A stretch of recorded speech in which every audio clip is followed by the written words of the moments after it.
ಬದನೆಕಾಯಿ ಭರ್ತ ಮಾಡೋದಕ್ಕೆ ಬದನೆಕಾಯಿ ಬೇಕು, ಎಣ್ಣೆ ಬೇಕು, ಮಸಾಲೆ ಖಾರ, ಉಪ್ಪು, ಟೊಮೆಟೊ, ಕರಿಬೇವು ಮತ್ತು ಈರುಳ್ಳಿ. ಬದನೆಕಾಯಿ ಭರ್ತ ಮಾಡಬೇಕಾದ್ರೆ ಮೊದಲು ಎಣ್ಣೆ ಹಚ್ಕೋಬೇಕು.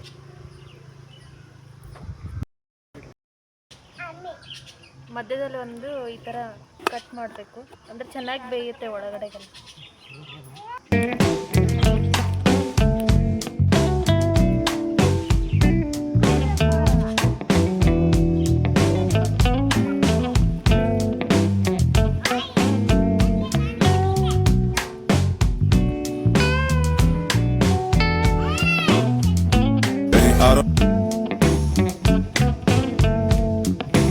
ನೀಟಾಗಿ ಬದನೆಕಾಯಿನ ಬೇಯಿಸ್ಕೊಬೇಕು.